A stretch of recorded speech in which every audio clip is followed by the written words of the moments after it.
এজন্য একটি কথা আছে, we are not to create, আমরা সৃষ্টি করব না, but we are to awaken, আমরা সজাগ করে নেব। দুপুরবেলা ঘুম ভালো লাগছিল, আমি নিজেকে সজাগ করে নিলাম। সজাগ হয়ে একটা সংকল্প নিতে হবে, we have to take a resolution। আর সেই সংকল্পটা কি?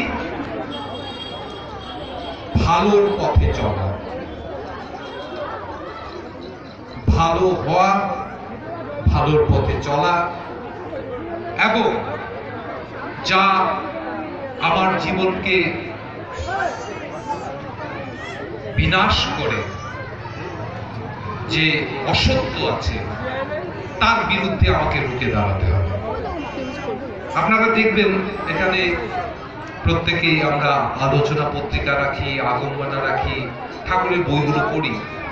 ঠাকুরের বইয়ে প্রায় দেখবেন একদম প্রথমে উপরে একটি ছোট্ট কথা লেখা আছে, মা নিয়াসব মা জহিম শক্কত চেত মৃত্যু নবলপায়। তুমি মরো না, তুমি মারো না, পারো তো মৃত্যুকে অবলুপ্ত করো। Do never die nor cause death, but resist death to death. পৃথিবীর বুকে অনেক সংগ্রাম এসেছে, কিন্তু মৃত্যুর বিরুদ্ধে যুদ্ধ করা সংগ্রাম কিন্তু ওই বৈজ্ঞানিক ছাড়া, ডাক্তার ছাড়া, আর বিশেষ করে কোনো দার্শনিক এ সম্পর্কে বলা যায়নি। আমার প্রিয় পরম শ্রী ঠাকুর অনুকূল চন্দ্র, তিনি সেই মৃত্যুকে অবলুপ্ত করার কথা বলছেন। এবার কথাগুলো শুনতে ভালো লাগে, কিন্তু কেমন করে মৃত্যুকে অবলুপ্ত করা? আমরা ঠাকুরের প্রার্থনা করি এবং প্রার্থনার পরিশেষে দুবেলায় আমরা প্রত্যেকটি মানুষ আমরা গুরু বন্দনা পাঠ করি। সেই গুরু বন্দনা ছোট ভাইরা বোনরা তোমরা যারা আছো, হয়তো মা বাবারা জানেন, কাকা কাকিরা জানেন, হয়তো অনেকে জানতে না পারো। এই গুরু বন্দনাটা লিখাটা কার? এটা হচ্ছে আদিগুরু শঙ্করাচার্য। এবং আদিগুরু শঙ্করাচার্য তার একটি বই আছে ভজ গোবিন্দম। সে বইতে শঙ্করাচার্য বলছেন, বাল্যস্তাব ক্রীড়াযুক্ত, তরুণস্তাব তরুণীযুক্ত, বৃদ্ধস্তাব চিন্তামগ্ন, পরম ব্রহ্মণা গোপিনাসক্ত, ভজ গোবিন্দম ভজ গোবিন্দম ভজ গোবিন্দম গোবিন্দম ভজ মূলমতি। বাল অবস্থায় একটি বাচ্চাকে একটা খেলনা দিয়ে দেন, সেই খেলনাটা নিয়ে তার জগৎ, তার বাইরে কিন্তু সে কিছু চিন্তা করতে পারে না। আবার সেই বাল অবস্থা থেকে যখন তরুণ অবস্থায় আসে, তখন বলছে তরুণ অবস্থা তরুণী সাক্তা, তখন প্রেম, ভালোবাসা, সংসার, ছেলে মেয়ে, এইগুলো নিয়ে একটি মানুষ সে মগ্ন থাকে। আবার সেই একই মানুষ বৃদ্ধস্তাবা চিন্তা মগ্ন, যখন বৃদ্ধ হয়ে যায় তখন সে চিন্তায় মগ্ন হয়, কি হলো, কি করতে পারতাম, ওটা না করলেই ভালো ছিল, তাহলে এই অবস্থা আসতো না। পরম ব্রহ্মণে কৌপিনা সত্তা, কিন্তু যে পরম ব্রহ্ম, যে সত্য, সেই সত্যটাকে নিয়ে কেউ ভাবে না। আর যে ভাবে তার জীবনের পথ পরিবর্তন হয়ে যায়।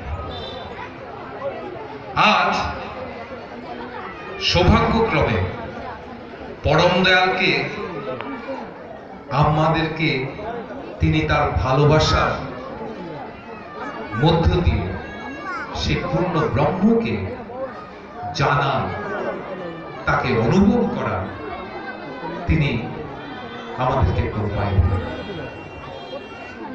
এই মঞ্চে দাঁড়িয়ে যেমন আপনাদের প্রত্যেককে আমি দেখতে পাচ্ছি, আপনারাও কিন্তু প্রত্যেকে আমাকে দেখতে পাচ্ছেন। শুধু মঞ্চটা একটু উঁচু হয়ে গেছে বলে আমাকে একটু দেখতে উপরে লাগছে, আপনারা একটু তলায় লাগছে। কিন্তু এই মঞ্চটা যদি এক করে দেওয়া যায় তাহলে আপনার আর আমার মধ্যে এই ডিফারেন্সটা থাকে না। আসলে বেদে একটি কথা বলছে যে তুমি যদি সুখী হতে চাও, একটু আগে আমার পূর্ব বক্তারা সবাই বলছিলেন আমরা সবাই সুখী হতে চাই, বলছেন যে তুমি যদি, বেদ বলছে তুমি যদি সুখী হতে চাও তাহলে তুমি সবাইকে ভালোবাসো। যে যত লোককে ভালোবাসবে সে জীবনে তত সুখী হয়ে উঠবে।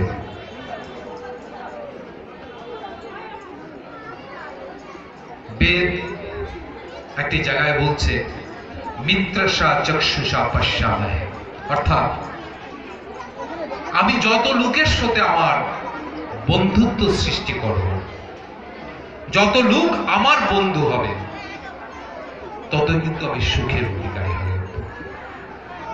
কতজন লোক নিজেকে আমার বন্ধু মনে করছে তাতে কিন্তু আমার সুখ হয় না। এখানে বিজয়দাকে আমি চিনি, আমাদের বণিকদাকে চিনি, এরকম করে গোটা 30-40টা মানুষকে আমি চিনি। এই 30-40টা মানুষের কাছে যখন আমি দাঁড়াই তখন আমি খুব স্বাভাবিকভাবে দাঁড়াই, কিন্তু যখন বহু মানুষের সঙ্গে যখন আমার পরিচিতি থাকে না তখন কিন্তু আমার জীবন চালানোটা একটু অস্বাভাবিক হয়ে যায়, একটু নাটকীয় হয়ে যায়।